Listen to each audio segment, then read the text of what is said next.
한 달 동안 그래서 이제 그 사랑, 사연, 사명이라는 주제로 살폈고 오늘 사명입니다. 그리고 성경 본문은 제가 고를 내다가 매일 성경 읽기 표대로 제가 전에 말씀드렸지만 제가 본문을 고르기보다 마치 본문이 우리를 고른다라는 생각으로 그래서 순리대로 가는 와중에 마주치는 사명을 보려고 해요. 근데 보통 사명이라고 하면 무슨 일을 한다, 그 일에 초점이 돼 있잖아요.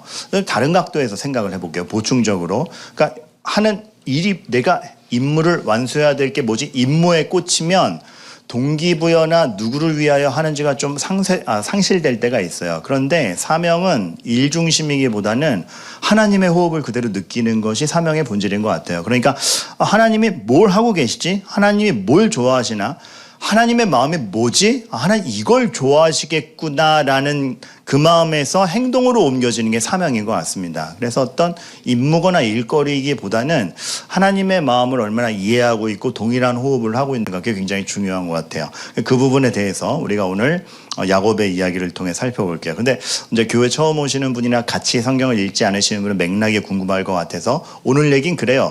일단 야곱이랑 라반이라는 인물이 나옵니다. 외삼촌이에요. 그 당시에는 이제 혈족끼리 먼 친척끼리 결혼을 하기도 했어요. 더군다나 야곱은 믿음의 바운더리 안에서 결혼을 하려고 하다 보니까 최소한 하나님의 약속을 알고는 혈족 중에서 결혼하려고 왔는데 야곱이 여기까지 온 건 도망온 겁니다. 자기 형한테 거짓말하고 장자권을 뺏었다가 분란이 돼가지고 도망온 거죠. 그래서 이제 이 집에 머물러야 되는데 더 고수를 만난 거예요. 라반이 본인보다 훨씬 더 사기꾼이고 거짓말쟁인 거예요. 그래서 삼촌에게 속아서 시간, 노동력, 또 결혼도 원하지 않는 결혼까지 하지 않습니까? 그렇게 많은 시간을 이렇게 날려먹게 돼요. 그러한 가운데 더 이상 못 버티겠다 싶은 게 온 거죠. 그래서 오늘 자기들의 부인에게 원래 부인도 한 명만 사랑했는데 삼촌에게 속아서 두 명이랑 결혼하게 된 그런 케이스거든요. 그러니까 가정을 유지한다라는 게 얼마나 생각지 못한 책임감 중에 있었겠습니까? 근데 그 와중에 더 이상 외삼촌, 너희 아버지, 외삼촌이자 장인어른과 함께 있지 못할 지경에 왔다. 떠나자. 근데 그냥 떠나자가 아니고 하나님이 다시 약속의 땅으로 돌아가도 된다라고 했다. 이 부분이에요. 근데 그동안을 회상할 때 내가 외삼촌을 좋아 양을 칠 때 사실 외삼촌은 나한테 양을 더 안 주려고 유전적으로 더 불리한 것만 가져가라고 했지만 생명의 창조자가 누굽니까? 하나님이죠. 하나님이 야곱을 도와서 원래 더 안 나올 얼룩 양들을 더 낳게 한 거예요. 그래서 야곱의 재산이 불었습니다. 라반도 당황했겠죠. 그러다 보니까 라반 입장에서는 야곱의 재산이 커지고 자기가 속여서 뜯어먹으려 그런 것도 있었지만 근데 야곱이 더 거대해지니까 이 불만이 쌓이는 거예요. 그 갈등을 이기지 못하고 이제 떠날 채비를 하는 겁니다. 여기에서 우리가 어떤 원리를 발견해 갈 것인가 돕기 위해서 이 예화를 먼저 볼게요. 그 야마모토 요시노부라고 작년에 메이저리그 전 세계에서 그래도 제일 큰 세계적 클래스의 야구하면 메이저리그 아닙니까? 메이저리그 우승팀이 LA 다저스였는데 우승하고 난 다음에 MVP를 탄 게 야마모토라는 선수예요. 동양계 일본인인데 그렇게 크지도 않아요. 그 거대한 그 고수들이 많은 곳에서 우승을 하고 MVP를 거머쥐었습니다. 어릴 때부터 좀 작았어요. 그래서 항상 조그만 아이에 있었고 얘 운동해도 될까? 지금도 메이저리그에 진출한 동양인들 보면은 키 커요. 180 후반대, 190대 되는데 거기에 비해서 야마모토는 자기 동료들에 비해서 많이 작습니다. 그래서 178에서 180이 좀 안 되는 정도의 키예요. 되게 작죠. 물론 그래도 저보다 8cm 크다는 게 함정인데 또 기분 나쁜 사실이지만 어쨌든 그 업계에서는 그 목사 업계에서는 괜찮아요. 근데 그 업계에서는 되게 작아요. 근데 이 사람이 자기에게 맞는 이 괴물들을 이겨내기 위해서 자기에게 맞는 운동 방식을 정할 때 막 웨이트 트레이닝하고 공 많이 던지는 게 아니고 이 작은 몸이 최대치의 힘을 낼 수 있게 하기 위해서 몸의 구조를 연구한 겁니다. 그래서 접고런에 가서 막 몸의 균형을 찾은 거예요. 그래서 이 친구의 훈련법이 되게 특이해요. 이게 그냥 물구나무 서는 게 아니고 손바닥을 댈 때 어디가 가장 중심이고 힘이 몰리는지를 찾으며 물구나무를 서는 거예요. 내 허리의 중심이 어디고 코어가 어디고 어디를 부닥쳤을 때 몸이 어떻게 되는가 그런 거를 많이 연구하다 보니까 작은 몸에서 최대치 힘이 나오는 거를 알아낸 거죠. 그래서 무조건 괴력으로만 승부하는 게 아니고 창 던지기 훈련을 해요. 야구 선수가. 그래서 창을 이 모양으로 던졌을 때 어떻게 힘을 내고 뻗어나가는가. 그러다 보니까 이게 실제로 효과가 있어가지고 아주 인류 선수를 만든 거죠. 실제로 그 중심을 연구하다 보니 이 선수 던지는 거 보면은 데칼코마니처럼 중심이 딱 맞아요. 그래서 얼마나 그 집착하고 연구했는지 알 수가 있죠. 이 선수가 공 던지면 몇 킬로 나오게요? 몇 킬로쯤 나올 것 같아요? 160 나옵니다. 지금 별 안 놀라는데 이게 어느 정도인지 알고 싶으시면 오늘 예배 끝나고 운전하실 때 한번 160을 밟아 보시면 되게 빠르구나. 이게 굉장히 고속도로에서도 빠른 속도구나. 굉장한 애를 느끼실 수 있을 거예요. 딱지가 날라오는구나 아실 수 있을 텐데 그거를 던져요. 그러니까 저는 생각할 때 그래요. 근데 던지는 것도 대단한데 그거를 야구가 한 번 하면 몇 시간인데 경기 내내 던진다? 어깨가 갈리는 일이라 생각하고 온몸이 진짜 갈리는 일이라 생각합니다. 실제로 투수들을 보면은 그런 얘기를 해요. 선발로 나가서 던지면 그 한 경기로 2kg에서 4kg가 훅 빠진다고. 그러니까 체력 소모가 엄청 심한 거죠. 몸이 갈리고 갈리는 일이에요. 관리 잘해야 됩니다. 그러니까 구단에서도 절대로 심하게 던진 선수는 이틀 연속으로 절대 못 던지게 합니다. 그리고 야구 아시는 분들은 알겠지만 선발 투수는 5일마다만 등판하게 돼 있어요. 그렇죠. 그만큼 회복의 시간이 필요하고 몸이 갈리는 거죠. 그런데 이 야마모토가 작년에 결승전에서 보면은 연속으로 던질라 그래요. 연투를 해요. 연투를 하는데 어제 엄청 던져놓고선도 오늘 160이 나오는 컨디션을 유지를 해요. 던질라 그러고. 그래가지고 동료들이 한번 물었어요. 너 오늘 또 던지면 몸 망가지지 않겠어? 라고 딱 물었어요. 근데 거기서 제가 야마모토의 대답이 굉장히 인상적이었어요. 야마모토는 관점이 다른 겁니다. 그러니까 이런 몸이 관리해야 돼, 보호해야 돼 이게 아니고 지금 우리는 운동선수 아니냐. 시합에 나가서 하는 게 운동 아니냐. 운동을 하는데 몸이 더 좋아져야지 망가져라고 하는 거예요. 실제로 자기 몸을 그렇게 관리해 왔고 그래서 오늘 던지면 몸이 더 좋아진다. 그러니까 신나게 던지는 거예요. 이게 진짜 효과가 있는지 아닌지는 더 가봐야 되겠지만 이게 지금 훈련에 새 지평을 열었습니다. 전 이 대답이 굉장히 저한테 센세이션하게 다가왔어요. 왜냐하면 저도 생각해보는 거죠. 저에게 대입을 해본 겁니다. 예를 들어 설교를 하면 더 행복해져야지 왜 더 힘들어져? 이런 질문을 저희가 던져보는 거죠.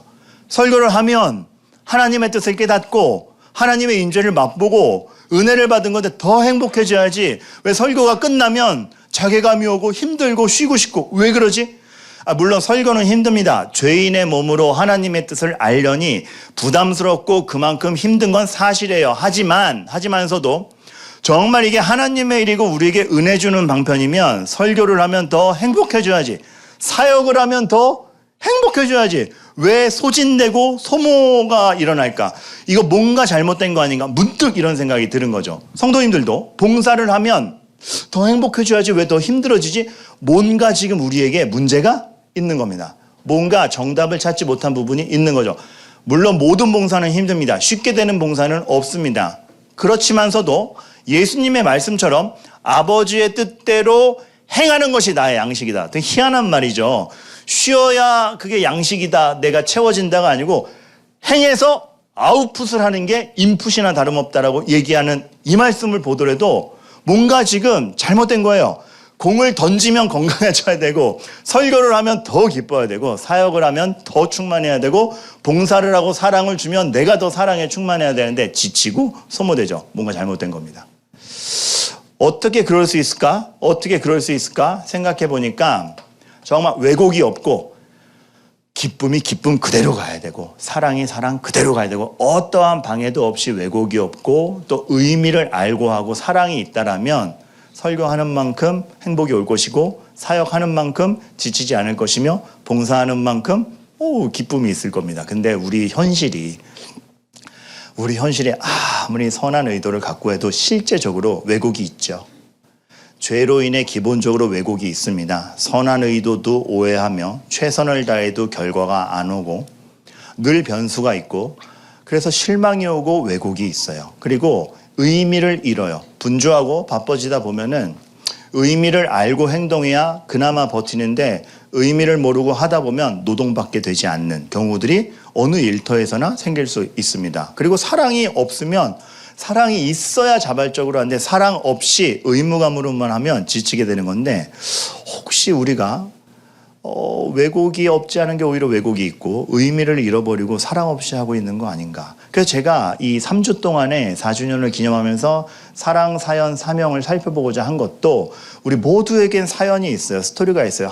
특히나 하나님의 스토리가 있고 우리의 인생이 그 하나님의 스토리 안에 담겨 있다는 걸 알 때 인생 해석에 왜곡이 없습니다. 그런데 사연을 이해하지 못하고 하나님의 스토리도 이해하지 못하고 나 빼고 다른 사람의 사연은 다 이해하지 못하고 그러다 보니 왜곡이 있고 분란이 있고 갈등이 있고 사명이 없다 보니까 공허하고 열심히는 일하지만 지쳐가고 사랑이 없으니 의무만 남고 그러다 보니 힘들어지고 여러분 그러니까 저는 솔직히 이거를 좀 찾고 싶었던 겁니다. 우리가 좀 중요한 거를 혹시 잃어버리고 있지 않은가. 그래서 오늘 야고보의 말씀을 보면서 이것들을 한번 탐구해 보려고 그래요. 첫 번째, 여러분 삶에는 왜곡이 있습니다. 제가 여러분들에게 왜 그걸 사랑으로 해야지 지치고 그러세요 그러는 거 아닙니다. 우리의 삶에는 왜곡이 있어서 아무리 좋은 의도로 해도 지쳐요. 오늘 말씀 한번 볼게요.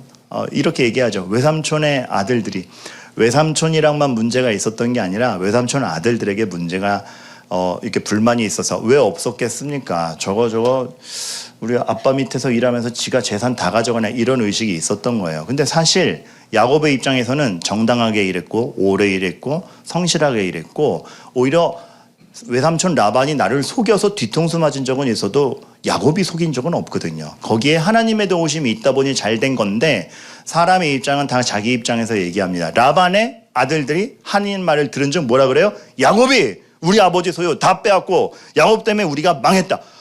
억울하죠. 이거 다 오해 아닙니까? 근데 항변할 길도 없고 설명할 여력도 없고 그냥 오해받으며 살아가는 거예요. 야곱의 입장에서는 오히려 속은 게 나고 그 와중에도 난 살아보겠다고 발버둥 쳤는데 오히려 날 나쁜 놈으로 몰아? 이거 막 마음이 들끓겠죠. 근데 인생이 그래요. 최선을 다하는데 비극이 생기는 게 인생입니다. 선의로 했는데 오해가 생기는 게 인생입니다. 잠깐의 삐끗으로 정말 우정이 무너지는 게 인생인 것 같아요. 그래서 우리 삶을 돌아보면 나한테 라반 같은 사람이 있어요. 여러분 있지 않습니까? 제가 오늘 이것만 물어보고 하나도 안 물을게요. 여러분 라반 같은 사람 있지 않아요? 오히려 지가 나한테 이래놓고 나를 더 나쁜 놈으로 몰고 있는 그 상황, 그 짜증나는 상황. 근데 더 아픈 건 나를 라반같이 여기는 사람도 있어요. 그렇게 잘해줬는데 날 라반처럼 여기는 사람. 그러니까 인생이 도대체 힘이 나지 않아요. 진짜 의기소침해질 때가 이 뭐야 잘해줘봤자 필요 없네부터 시작해서 열심히 하는 대로 오지 않네. 우리 인생이 진짜 노력한 만큼 대가가 안 와요. 근데 그렇다고 손을 놓는다? 그것도 안 돼요. 왜냐하면 노력한 만큼 대가가 안 오는데 노력도 안 하면 더 밑으로 꺼지거든요. 그러니까 하루하루를 버틴다라는 게 너무 힘들어요. 너무 힘들어요. 진짜 소모됩니다. 자, 오늘 말씀은 그래서 우리에게 인생 뭐 없다를 가르치는 것인가? 아니요. 그러한 왜곡된 인생 앞에 하나님의 은혜가 개입될 때 의미가 있다를 가르치는 겁니다. 그러니까 그러한 인간의 인생에 하나님의 은혜가 개입될 때 의미가 있다라는 것. C.S. 루이스가 유명한 말을 했어요. 우리는 과거를 바꿀 수 없지만 그 의미를 바꿀 수 있다. 이거는 정신승리하자, 아전인수하자라는 의미가 아니라 과거에 일어난 일은 바꿀 수 없어요. 바꿀 수 없는데 우리 마음에 들지 않는 일이 벌어졌어요. 상처를 받았어요. 흉터가 있어요. 비극이 실수가 생겼어요. 엎질러진 물을 다시 담지는 못해요. 그런데 그 상처가 내 인생을 상처로 마무리되게 하진 않아요. 나의 실수가 끝까지 실수로 남지 않아요. 왜요? 남을 속이고 도망온 야곱의 인생을 끝내는 축복의 아버지로 바꾸는 하나님을 볼 때에 야곱의 실력과 야곱의 상처와 야곱의 그 어떤 가지고 있는 요건으로만 그 인생이 점철되는 게 아니라 하나님의 은혜가 개입될 때 상처가 비극으로 안 끝나고 성숙으로, 실수가 실패로 끝나지 않고 오히려 하나님을 더 보게 되는 신묘막측한 합력하여 선을 이루시는 아버지 하나님을 볼 때 과거를 바꿀 수는 없지만 이 의미를 하나님 안에서 다시 볼 수는 있겠다, 이 의미거든요. 그러니까 마치 요셉이 당신들은 나를 해하려 했지만 요셉은 가족에게, 형들에게 버림받지 않았습니까? 그 이후에 인생도 누명 쓰고 감옥 가고. 그런데 요셉이 최종적으로 얘기하는 건 그래서 내 인생이 이랬잖냐가 아니고 당신들은 나를 해하려 하였으나 하나님은 그것을 선으로 바꾸어서 모든 민족을 구원하게 하셨습니다. 과거를 바꿀 수는 없지만 의미가 바꿔요. 그냥 좋게 해석하자가 아니고 실제 그 하나님의 역사가 있는 겁니다. 그거를 보아가는 게 성도의 인생인 거죠. 그러니까 우리는 이제 제가 좀 여러 책들을 봤는데 보니까 이런 어떤 성공, 실패, 상처, 고통에 대해서 다른 종교나 자기계발서나 요즘에 그 가치들은 어떻게 얘기하나 좀 세 개로 구분되는 것 같습니다. 이겨내! 안 좋은 일 닥치면 이겨내! 야곱같이 누명 쓰고 현실이 안 좋으면 이겨내! 아니면 인정해! 받아들여! 그게 삶이야. 업보야, 업보야. 이제 불교 같은 경우에서는 네 업보 때문에 그래. 이렇게 보통 얘기하는 것 같아요. 근데 여러분, 하나님은 우리에게 단지 이겨내, 인정해, 네 잘못 때문이야 라고 얘기하지 않아요. 가만 보면 이거는 되게 동기부여하는 것 같으면서도 다 내 인생 내가 책임져야 된다는 거죠. 맞는 말인데 여러분, 내 인생을 내가 책임지지 못할 만큼 벅차잖아요. 아까도 얘기했지만 최선을 다하는데 비극이 오잖아요. 그리고 반드시 죽잖아요. 내 인생을 내가 책임질 수 있는 게 맞나 싶어요.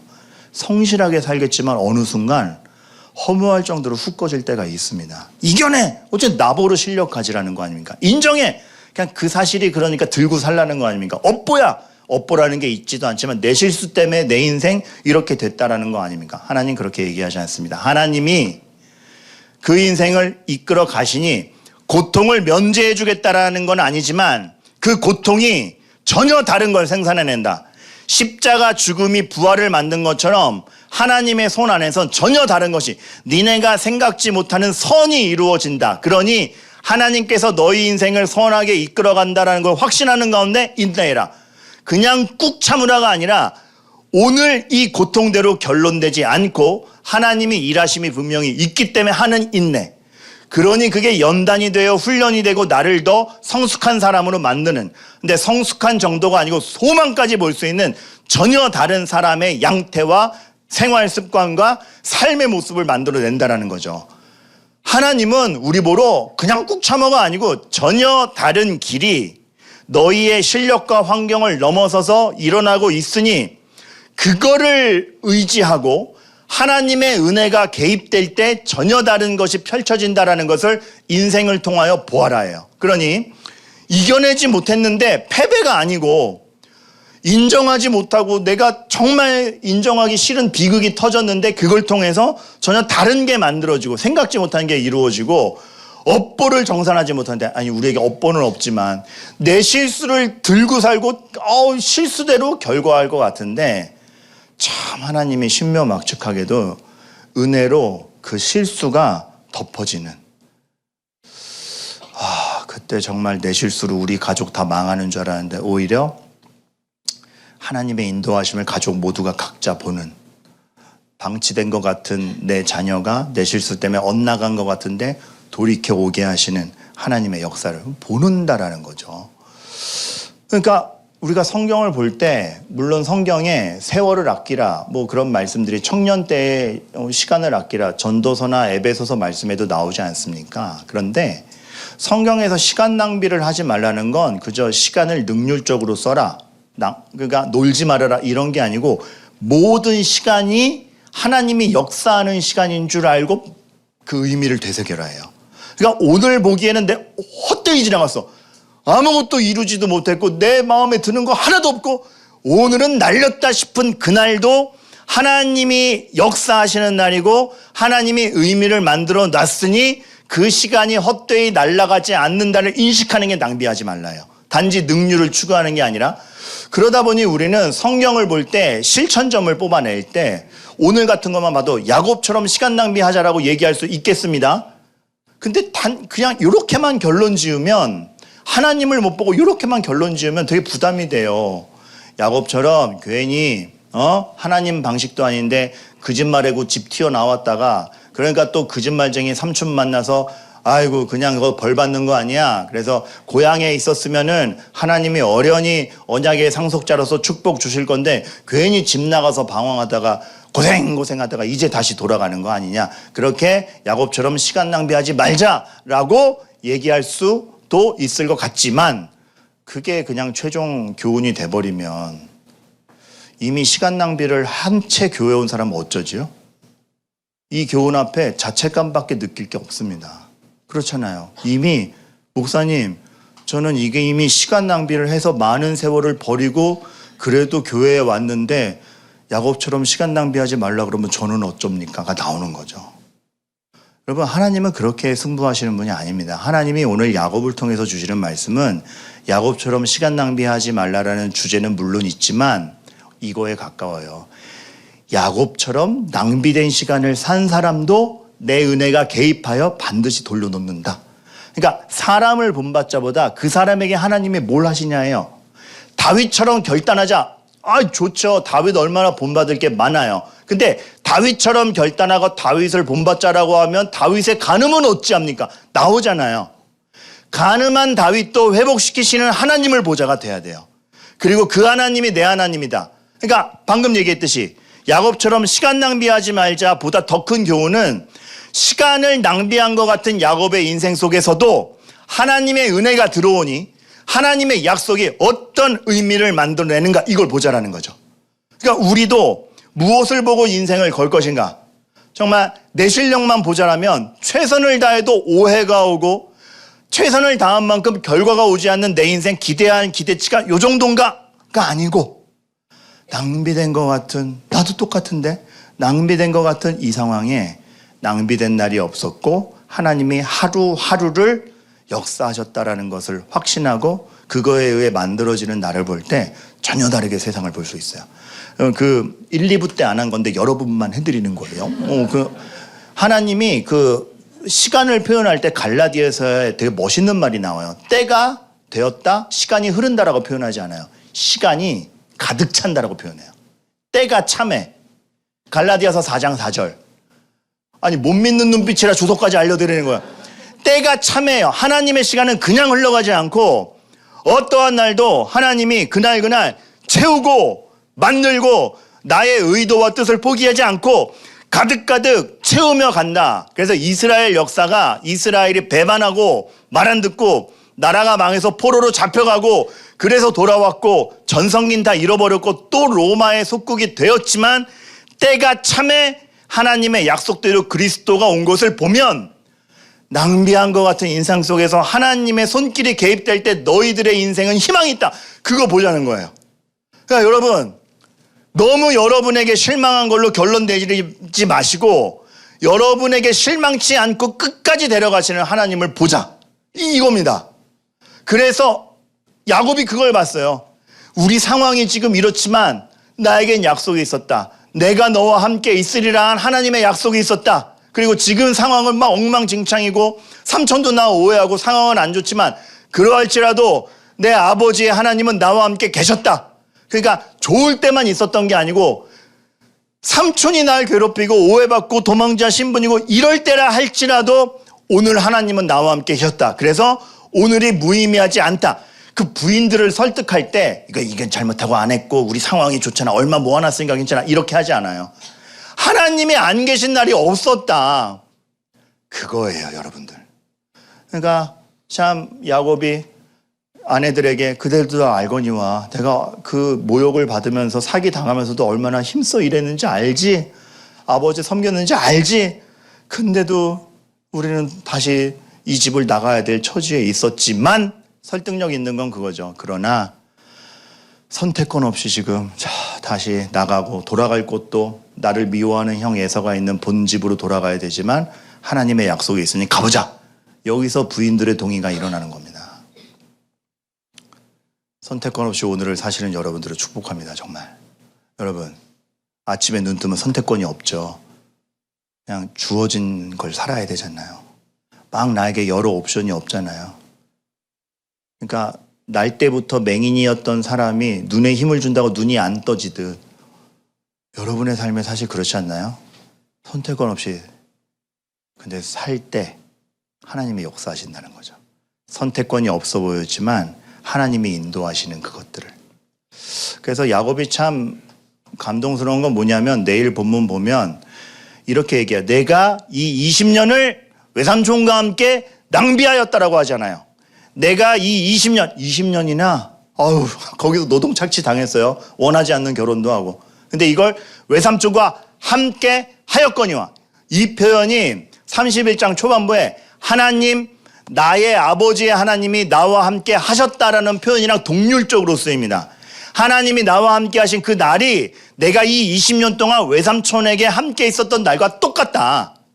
외삼촌에게 착취당해서 하나님이 함께 안 계셨던 게 아니라 그 날들을 사용하셔서 지금의 날을 만들어 놨고 하나님의 계획은 포기되지 않으며 내 인생은 가고 있다. 여러분 여기서 여러분들도 왜 기도해야 되는지, 하나님께 의지한다는 건 뭔지, 내 인생의 정체성과 의미가 여기서 발견된다는 건 정말 함께 알아가셨으면 좋겠어요. 그래서 우리 인생은 하나님의 뜻과 정말 하나님이 주시는 의미와 정말 이거 완전함 속에서 흘러가지만 아직 완성되지 못하고 과정 중에 있기 때문에 이 땅의 왜곡과 죄의 짐을 보아가며 이 하나님의 약속으로 가고 있어요. 그래서 왜곡과 의미 사이에 불쾌한 골짜기 속에서 우리가 살고 있다고요.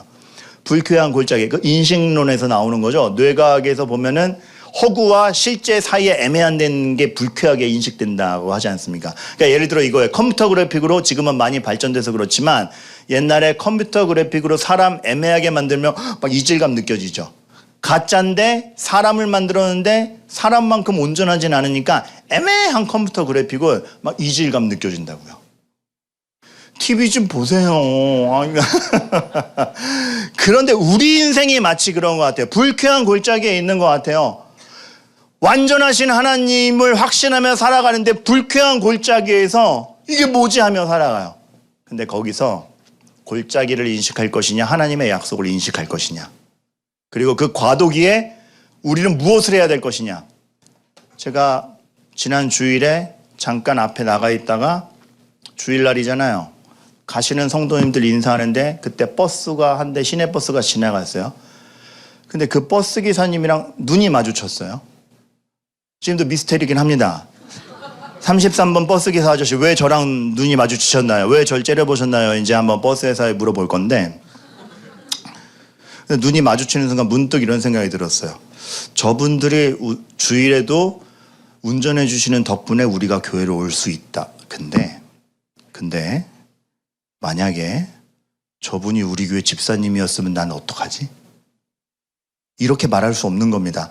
예배보다 더 우선되는 가치는 없다고 저는 확신합니다. 근데 그 자리에서 집사님 왜 예배 안 하고 버스 운전하고 있어요? 돈 벌려고 할 수 없는 겁니다. 완벽을 알고 마음도 있지만 상황이 그 괴리감 느껴지는 간격에서 교회는 뭘 하는가? 너무 쉽게 주일 성수하세요. 주일 성수는 목사인 저에게 최고의 가치입니다. 근데 주일 성수를 하고 싶어도 불쾌한 골짜기에서 지켜내지 못하는 성도들의 현실, 마음이 없어서가 아니라 생업인데 제 기준에서 진짜 현실 감각 없이 예배가 제일 중요하니까 그럼 퇴사하세요. 되게 신앙 좋은 결단인 것 같은데 정말 하나님의 마음 아닌 걸 수도 있습니다. 그 결단을 할 수 있는 성도도 있지만 선택권 없어서 그날 운전을 하시는 분도 있을 거 아닙니까? 근데 아이러니한 건 그 운전 덕분에 우리가 예배실에 오는데 이게 뭐가 우선 가치지? 모르겠는 거예요. 불쾌한 골짜기에 사는 우리, 마음이 없어서가 아니라 진흙탕에 발을 담그고 있어서 못하는. 사실 그게 만약에 우리 집사님이었으면 교회를 보면서 나도 예배 가고 싶은데 선택권이 없어서 이걸 놓으면 우리 애들이 먹을 게 없고.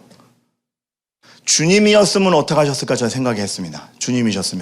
주님이셨으면 내가 그리스도인데 어찌 나에게 예배하지 않고 운전을 하고 있는가? 우셨을 것 같아요. 우셨을 것 같아요.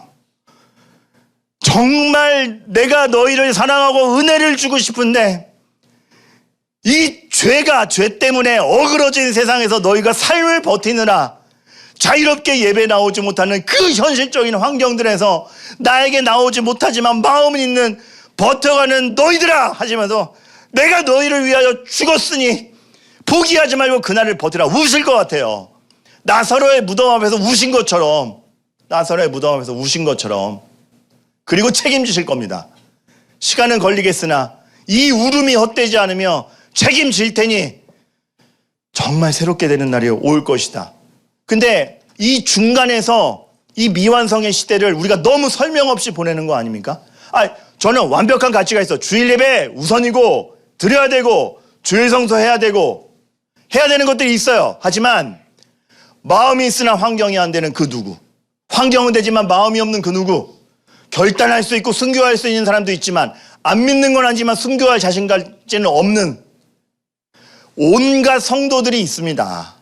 그 삶의 현실에 순종하고 잘 따라오는 사람만 높여줄 게 아니라 모든 성도들의 인생과 눈물과 비효율적인 것 같은 나날들에 하나님이 개입하고 계십니다를 알려주는 게 교회의 책임이죠. 그래서 안 되는 것들은 울고 불고, 괜히 함께 울고 함께 웃으라고 로마서에서 얘기했겠습니까? 그런 이상은 알지만 현실이 안 되는, 하지만 그 포기되지 않는 이상이 반드시 이루어질 것이니 선을 행하다가 낙심이 되지 말라. 거기서 낙심하지 말라를 손붙들고 우리가 울어야지 왜 선을 못 행하느냐고 질책하는 그런 정죄감만 심어주는 게 교회가 아닐 거라 생각합니다.